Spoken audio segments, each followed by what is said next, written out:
नमस्कार दोस्तों, home science second में आपका स्वागत करते हैं। आज आपके लिए जो आपका इन्वायरमेंट टॉपिक चल रहा है, इसी में आपके लिए लेकर के आई हूँ। जो विभिन्न प्रकार के सम्मेलन हुए थे, पर्यावरण से संबंधित समझौते हुए थे और इसमें कौन कौन से पुरस्कार दिए जाते हैं, इन सारी चीज़ों पर हम चर्चा करेंगे। तो पूरा वीडियो बहुत ध्यान से देखिएगा और ये टॉपिक आपके लिए बहुत ही महत्वपूर्ण होने वाला है और ये हर परीक्षा में पूछे जाने वाले प्रश्न इसमें होते हैं। तो चलते हैं अपने वीडियो की तरफ। और जिसने अभी पार्ट 1, पार्ट 2, पार्ट 3 नहीं देखे हैं, प्लीज आप उसको देखिए। अब सारी चीजें आपको पर्यावरण से संबंधित मिल जाएंगी। तो देखते हैं, हमारा है पृथ्वी पर्यावरण सम्मेलन। यानी ये सम्मेलन बुलाए जाते थे जिससे जो ये पर्यावरण प्रदूषण बढ़ रहा है, पर्यावरण के लिए जो जलवायु परिवर्तन हो रहे हैं, विभिन्न प्रकार की जो मौसम में चेंजिंग आ रही है और मतलब जो हमारे निगेटिव की तरफ ले जा रहे हैं और हमारे प्रदूषण की वजह से हमारा वायुमंडल दूषित होता जा रहा है, हम सही से सांस नहीं लेते पा रहे हैं, पूरा विश्व इससे परेशान है। तो इसीलिए ये समय समय पर एक कमेटी या एक सम्मेलन बुलाया जाता है, एक कॉन्फ्रेंस बुलाया जाता है, जिसमें सभी देश के मेंबर उसमें शामिल होते हैं और उनको कुछ निर्णय लेते हैं, कुछ संकल्प लेते हैं और कुछ सुधार करने की कोशिश करते हैं। इन सारी चीजों पर चर्चा की जाती है।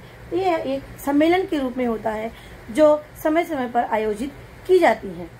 तो देखिए, पहला यानी पर्यावरण सम्मेलन शुरू किया गया था 1972 से। ये पर्यावरण सम्मेलन शुरू हो रहा है और इसमें जो पृथ्वी शिखर सम्मेलन, जो आपका जहां से क्वेश्चन मोस्ट इम्पोर्टेंट क्वेश्चन यहाँ से पूछा जाता है, पृथ्वी शिखर सम्मेलन की शुरुआत कब हुई थी? 1992 में हुई थी और ये ब्राजील के रियो डी जेनेरो नामक स्थान पे शुरू किया गया था। ब्राजील के रियो डी जेनेरो नामक स्थान पर शुरू किया गया था और ये अर्थ समिट या एजेंडा 21 के नाम से इसको जाना जाता है। एजेंडा 21 के नाम से इसको जाना जाता है। अर्थ समिट यानी एक पृथ्वी सम्मेलन था। इसमें क्या उद्देश्य रखा गया था कि टिकाऊ विकास के लिए, क्या है, टिकाऊ विकास हो, सस्टेनेबल डेवलपमेंट हो, इसके विकास के लिए इस पर चर्चा की गई। इसके साथ साथ पर्यावरण संरक्षण के लिए, जैव विविधता के से संबंधित और जो ग्लोबल वार्मिंग को रोकने के लिए, यानी जो वातावरण का जो टेम्परेचर है हमारे इन्वायरमेंट का, वो बढ़ता जा रहा है, इसको बोलते हैं ग्लोबल वार्मिंग। यानी हमारे जो वायुमंडल का जो ताप है, टेम्परेचर, वो बढ़ता जा रहा है। विभिन्न प्रकार की गैसों की मात्रा से carbon dioxide, carbon monoxide, sulphur dioxide, methane, ये सारी चीजों से वायुमंडल में जो है गर्म होता जा रहा है टेम्परेचर, इसको बोलते हैं ग्लोबल वार्मिंग। तो ग्लोबल वार्मिंग को रोकने के लिए ये सम्मेलन बुलाया गया, जिसको पृथ्वी शिखर सम्मेलन के नाम से जाना जाता है। 1992 में हुआ था ब्राजील के रियो डी जेनेरो नामक स्थान पर। अब जो इसके बाद से जो भी सम्मेलन होते थे उसको कॉप के नाम से जाना जाता है। किसके नाम से? कॉप के नाम से जाता है, जिसको बोलते हैं कॉन्फ्रेंस ऑफ पार्टीज। क्या बोलते हैं? Conference of parties. क्या बोलते हैं? कॉन्फ्रेंस ऑफ पार्टीज के नाम से जाना जाता है। दूसरा सम्मेलन हुआ है स्टॉकहोम में। कहाँ पर? स्टॉकहोम में, जो 2004 से ये लागू हुआ है। इसमें क्या उद्देश्य रखा गया है? जो विभिन्न प्रकार के कीटनाशक दवाइयाँ और जो कीटनाशक चीजों का कवकनाशी, फंगनाशी जो इनका प्रयोग किया जाता है, इन पे रोक लगाने के लिए और जो औद्योगिक जो कचरे निकलते हैं, इनको जो है प्रतिबंधित करने के लिए जो है इसकी स्थापना की गई। इस पे चर्चा की गई सम्मेलन में। इसको बोलते हैं स्टॉकहोम सम्मेलन। क्या है? स्टॉकहोम सम्मेलन, जो 2004 से लागू है। नेक्स्ट आता है हमारा, सॉरी यहाँ पर था क्योटो प्रोटोकॉल। पहले के बाद दूसरा यहाँ पे था क्योटो प्रोटोकॉल। क्योटो प्रोटोकॉल में क्या है? ये जापान के क्योटो नामक स्थान पर इसकी शुरुआत की गई थी। संयुक्त राष्ट्र संघ के द्वारा इसका सम्मेलन बुलाया गया था, जिसमें जो है ग्लोबल वार्मिंग से रोक लगाने के लिए एक तरीके से नियम बनाए गए, कानून बनाए गए, जिसमें सभी देशों को उसको पालन करना अनिवार्य था। और इसमें क्या है? जलवायु परिवर्तन से निपटने के लिए, ग्लोबल वार्मिंग को रोकने के लिए और जो उत्सर्जन पदार्थ हैं उन पर ज्यादा जोर दिया गया है। यानी जो उत्सर्जन के रूप में जो वैध पदार्थ हो जाते हैं, उनको कहाँ कैसे उसको डिकम्पोज किया जाए, कैसे उनको रिसाइकलिंग की जाए, इस पर चर्चा की गई। और यहीं पर ही UNFCCC की शुरुआत की गई। UNFCCC, अब देखिए उसका फुल फॉर्म मैंने लिखा है, United Nations framework convention on climate change. फिर से देख लेते हैं, United Nations framework convention on climate change. ये यहीं पर ये आया, कब आया? 1992 में। और इसके बाद जापान 1997 में इसकी स्वीकृति प्राप्त की गई और इसी पर ही यानी ग्लोबल वार्मिंग को रोकने के लिए, जलवायु परिवर्तन से संबंधित चर्चा करने के लिए, उत्सर्जन की जो पदार्थ होते हैं उसको कैसे ट्रीटमेंट किया जाए, इन सब चीज के लिए एक कानूनी समझौता आपस में मिल करके किया गया। तो ये चीजें हुई क्योटो प्रोटोकॉल। तीसरा हमारा जोहान्सबर्ग। अब देखिए दक्षिण अफ्रीका के जोहान्सबर्ग नामक स्थान पर जो है पृथ्वी सम्मेलन किया गया। कब किया गया? 2002 में किया गया। और इसमें कोई नई चीज नहीं की गई, बल्कि जो हमारा पृथ्वी सम्मेलन हुआ था इसी चीजों पर चर्चा की गई। क्या? एजेंडा 21 पर चर्चा की गई। और टिकाऊ विकास, जैसे यहाँ टिकाऊ विकास के लिए, यहाँ पर टिकाऊ विकास को हासिल करने के लिए बातें की गई। ये हमारा क्या होता है, इसी को हम बोलते हैं जोहान्सबर्ग में पृथ्वी सम्मेलन। इसमें एजेंडा 21 प्लस टिकाऊ विकास के बारे में चर्चा की गई। अब आता है हमारा, ये मैंने स्टॉकहोम बता ही दिया। अब आता है रियो प्लस 20 सम्मेलन। रियो प्लस 20 सम्मेलन ये ब्राजील में 2012 में किया गया। कब? ब्राजील में 2012 में किया गया। और सस्टेनेबल डेवलपमेंट, मैंने आपको बताया है, सस्टेनेबल डेवलपमेंट इसको सतत विकास कहते हैं। ऐसा विकास जो हमारे वायुमंडल को भी न नुकसान पहुंचाए, हम जो विकास करते हैं उसी को ही सस्टेनेबल डेवलपमेंट कहते हैं। और जो हमारी आने वाली पीढ़ी है उनको कोई नुकसान न हो, ऐसे विकास को हम क्या बोलते हैं? Sustainable development. इसी को बोलते हैं सतत विकास। तो इस पर जो है बल दिया गया।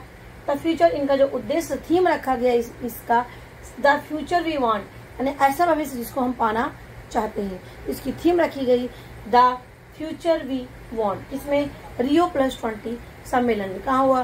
ब्राजील में हुआ। अब आता हमारा 7वें नंबर पे UNEP यानी United Nations environment programme. United Nations environment programme, ये यूएन के द्वारा इसकी शुरुआत की गई। ये आया कब हमारा? ये आया 4 दिसंबर 2017 को आया। और ये शून्य प्रदूषण वाली पृथ्वी की ओर बढ़ा जाए, इसका उद्देश्य रखा गया। यूनेपी ने रखा 4 दिसंबर 2017 को ये आया। और इसका थीम रखा गया कि बिना प्रदूषण किए ऐसा विकास करना जो बिना प्रदूषण के हो। इसीलिए इसका थीम रखा गया शून्य प्रदूषण वाली पृथ्वी की ओर बढ़ा जाए।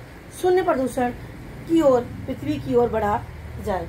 अब एक और यहाँ पर छूट रहा है हमारा मॉन्ट्रियल सम्मेलन। क्या है मॉन्ट्रियल सम्मेलन? ये कनाडा में हुआ। कब हुआ था? 2005 में हुआ था। इसका क्या उद्देश्य था कि 2012 तक, ये सारे प्रोग्राम हो चुके हैं लेकिन क्वेश्चन इसमें से पूछे जाते हैं। तो 2012 तक ग्रीन हाउस की गैसों के उत्सर्जन को कम करना, यानी जो हमारे कार्बन मोनोऑक्साइड है, कार्बन डाइऑक्साइड है, सल्फर डाइऑक्साइड है, इनको क्या करना, इनके जो उत्सर्जन ज्यादा मात्रा में हो रहे हैं इनको कम करने पर बल दिया जाता है। इसी को बोलते हैं मॉन्ट्रियल सम्मेलन। कहाँ पर हुआ था? कनाडा में। क्वेश्चन पूछता है मॉन्ट्रियल सम्मेलन में किस बातों पर चर्चा की गई? तो किसमें? ग्रीन हाउस गैसों पर के उत्सर्जन पर चर्चा की गई। और पृथ्वी सम्मेलन में क्या कहा था? टिकाऊ विकास की चर्चा की गई। इसके बाद क्योटो प्रोटोकॉल कहाँ पर हुआ? जापान के क्योटो नामक स्थान पर हुआ। UNFCCC फुल फॉर्म कई बार नेट के पेपर में भी आया है। UNFCCC यानी United Nations framework convention on climate change. तो ये चीजें हो गई। अब हमारा जोहान्सबर्ग सम्मेलन दक्षिण अफ्रीका में हुआ, जिसमें एजेंडा 21 और सतत विकास पर चर्चा की गई। अब यहाँ पर मैंने इसको शॉर्ट में लिख दिया है। क्या है ये? COP21। COP21 2015 में मतलब सम्मेलन बुलाया गया। इस ग्लोबल वार्मिंग को रोकने के लिए इस पर चर्चा की गई। और इसके साथ साथ ग्लोबल वार्मिंग यानी 2022 में जो COP22 सम्मेलन हुआ ये मोरक्को नामक शहर में हुआ। और इसमें क्या था कि सौर गठबंधन पर हस्ताक्षर, यानी सौर यानी जो हमारा सोलर पैनल है, सौर ऊर्जा है, इनका ज्यादा से ज्यादा उपभोग किया जाए, ज्यादा से ज्यादा इनसे बिजली बनाई जाए, इनका उपयोग किया जाए, इस पर चर्चा की गई।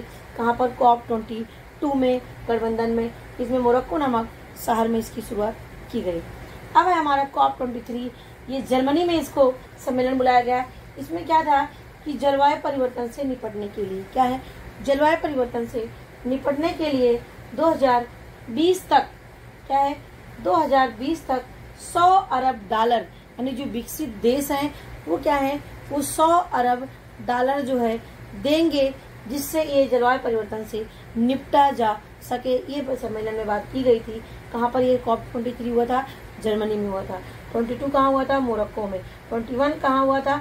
ये 2015 में। एग्जैक्ट वहाँ पर अभी दिया नहीं गया, इसलिए मैंने यहाँ पर नहीं लिखा है। तो देखिए यहाँ पर है। अब ये आपका है, ये याद रखना, ग्रीन क्लाइमेट फंड इसी को बोलते हैं। जर्मनी में चर्चा की गई थी, ग्रीन क्लाइमेट फंड पर चर्चा की गई थी, जिसमें फंड देने की बात की गई थी। और कौन देता हो? डेवलप कंट्री यानी विकसित देश देते इसकी जलवायु परिवर्तन से निपटने के लिए। ये चीजें हमारी हो गई सम्मेलन। अब आता है हमारा इसमें पर्यावरण समझौते। पर्यावरण समझौते में क्या हुआ था कि ये 1925 में समझौता हुआ था, इसको जिनेवा प्रोटोकॉल के नाम से जाना जाता है। इसमें क्या था, जो रासायनिक और जैविक हथियार का उपयोग करते हैं विभिन्न प्रकार के देश, इस पर रोक लगाया जाए। ये चर्चा कहाँ पर की गई? जिनेवा प्रोटोकॉल पे किया गया था कि रासायनिक और जैविक हथियारों का जो प्रयोग किए जाते थे, जो देश करते थे लड़ाई में, इस पर रोक लगाया जाए। दूसरा आता है हमारा 5 जून 1972 में स्टॉकहोम समझौता हुआ था। इसमें क्या है, पर्यावरण के प्रति जागरूकता लाने के लिए, राजनीतिक चेतना जागृत करने के लिए इसकी स्थापना की गई थी। और यहीं से ही 5 जून के दिन क्या मनाया जाने लगा? पर्यावरण दिवस मनाया जाने लगा, स्टॉकहोम समझौता होने के बाद। नेक्स्ट हमारा आता है 16 सितंबर 1987 में मॉन्ट्रियल समझौता हुआ। अब आप बताओगे 16 सितंबर को कौन सा दिवस मनाया जाता है? तो ये 16 सितंबर को 1987 को ओजोन परत के छीड़ को रोक लगाने के लिए, जो हमारी ओजोन परत, जो हमारा क्लोरोफ्लोरोकार्बन है, इसकी वजह से ये इसकी जो परत है वो पतली होती जा रही है, इसको रोक लगाने के लिए क्या है, मॉन्ट्रियल समझौता हुआ था। ये जो हमारे क्लोरोफ्लोरोकार्बन क्या होते हैं, जिसको हम पृथ्वी की छतरी जिस परत को बोलते हैं, ओजोन परत को, ये धीरे धीरे बीच में पतला होता जा रहा है, जिससे जो सूरज की रोशनी है वो डायरेक्ट हमारे जो है पृथ्वी पर पड़ जाती है, विभिन्न प्रकार के रोग उत्पन्न करने के जिम्मेदार है। इसको रोक लगाने के लिए कि इसको जो छीड़ हो रही है, जो पतली हो रही है, इसको ना हो, इसके लिए जो पदार्थ उसके लिए सहायक होते हैं, उनको बढ़ाने के लिए, किसको, ओजोन परत को कह सकते हैं, उसको घटाने के लिए उसकी परत को, तो उन पर रोक लगाने की बात कहाँ गई? मॉन्ट्रियल समझौते में। कहाँ? ये 16 सितंबर 1987 में की गई थी बात। अब आता है 30 नवंबर 2015 को ISA, ये मोस्ट इम्पोर्टेंट चैप्टर है, पॉइंट है यहाँ पर। ISA इंडियन सोलर अलायंसेज, क्या इंटरनेशनल सोलर अलायंसेज इसको बोलते हैं। और ये 121 देश इसमें शामिल थे। इसमें भारत और फ्रांस के बीच समझौता हुआ था। इसको COP21 के नाम से जाना जाता है। क्या है? COP21 के नाम से जाना जाता है इसको। और ये सौर ऊर्जा उत्पादन को बढ़ाता है। क्या है? सौर ऊर्जा उत्पादन को ये बढ़ाने का काम किया जाता है। जैसे इसमें कि जो देश मिल करके जो कर्क रेखा और मकर रेखा में रहने वाले जो देश होते हैं, वहाँ पर जो सूरज की रोशनी सीधे पड़ती है, इसीलिए कर्क और मकर रेखा पर स्थित जो देश होते हैं, उनमें सौर ऊर्जा के उत्पादन को बढ़ाने के लिए ये लाया गया था ISA यानी इंटरनेशनल सोलर अलायंसेज। इसमें इंडिया और फ्रांस के बीच ये समझौता किया गया था।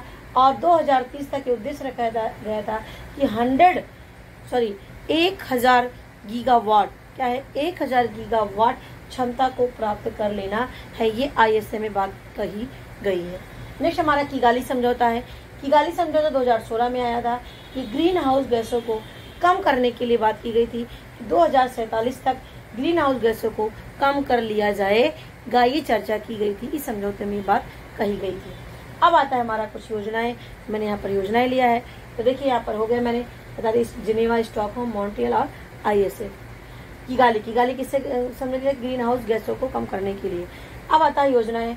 योजनाओं में स्कूल नर्सरी योजना शुरू की गई थी 2015 में। इसमें जो स्कूल में पढ़ने वाले बच्चे हैं, इनसे पेड़ लगाया जाए, इनसे बीज बोआ करके उसकी मतलब की संरक्षण किया जाए, जिससे उनके अंदर जो है एनवायरनमेंट के प्रति जागरूकता बढ़ेगी। और इन्वायरमेंट में पेड़ पौधों को क्या करेंगे, वो लगाएंगे। इससे हमारा जो इन्वायरमेंट होगा वो शुद्ध होगा और हमें शुद्ध वायु प्राप्त होगी। ये बात रखी गई थी, स्कूल नर्सरी योजना में ये लाया गया था। परियोजना हरित बंदरगाह क्या है? इसमें क्या है, 2016 में आया था परियोजना हरित बंदरगाह। इसमें बातें क्या कही गई थी कि इसमें जो कह सकते जो बंदरगाह हैं, वहाँ जहाँ पर रुकते हैं जो बंदरगाह, जो पानी के जहाज होते हैं, वहाँ के स्थानों को क्या किया जाए, हरा भरा बनाया जाए, वहाँ पे पेड़ पौधे लगाए जाए। और इसके साथ साथ वहीं पर ही, और इसके साथ साथ स्वच्छ भारत जो हमारा अभियान पूरे देश में चल रहा है, ये दोनों चीजें एक साथ में लाई गई थी। तो ये परियोजना हरित बंदरगाह है, यानी उस स्थान को स्वच्छ भी किया जाए, प्लस वहाँ पर पेड़ पौधे लगाए जाए। तो ये हमारा हो गया परियोजना हरित बंदरगाह। अब आता है स्मार्ट गंगा सिटी योजना। ये आया था नमाम गंगे योजना के तहत ये लाया गया था। इसकी शुरुआत 13 अगस्त 2016 में इसकी शुरुआत की गई थी और इसी में ही स्वच्छ युग लाया गया था। स्वच्छ युग का मतलब यू माने युवा, ग माने गंगा। युवा यानी युवा के लोग मिलकर के गंगा की साफ सफाई करने के लिए वो आगे आए और वहाँ पे जो गंगा के किनारे बसे हुए शहर हैं उनको सुरक्षित रखने के लिए और उनको स्वच्छ बनाए रखने के लिए ये योजना आई, नमामि गंगे। तो ये हो गया हमारा योजना है। अब यहाँ पुरस्कार को देख लेते हैं। ये पुरस्कार एनवायरमेंट के संबंधित दिए जाते हैं। क्या क्या है? गोल्डन पांडा पुरस्कार, गोल्डमैन पुरस्कार, टाइलर पुरस्कार, WMO पुरस्कार, GD बिरला पुरस्कार, इंदिरा गांधी। देखिए ये तीनों हमारे इंटरनेशनल पुरस्कार हैं और ये तीनों हमारे नेशनल पुरस्कार है। GD बिरला, इंदिरा गांधी पुरस्कार, राजीव गांधी पुरस्कार, राष्ट्रीय प्रदूषण निवारण पुरस्कार। तो ये सारी चीजें जो होती हैं इन्वायरमेंट से संबंधित दिए जाते हैं। तो आशा करती हूँ कि आपको ये इन्वायरमेंट का पॉइंट समझ में आ गया होगा। सारी चीजें मैंने सब कुछ कवर कर दिया है, तो प्लीज आप इनको पूरा देख लीजिए। आपकी हर परीक्षा से संबंधित इससे क्वेश्चन अवश्य पूछे जाते हैं। अब फिर मैं नेक्स्ट PGT के टॉपिक लेकर के आपके लिए आऊंगी। तो आशा करती हूँ आपको समझ अच्छे से आया होगा। मेरी वीडियो देखने के लिए आपको धन्यवाद। फिर मिलते हैं नेक्स्ट वीडियो में और जाते जाते आप बटन जरूर दबाइएगा लाइक का और इसको शेयर करिएगा और फिर मिलते हैं नेक्स्ट वीडियो में। धन्यवाद।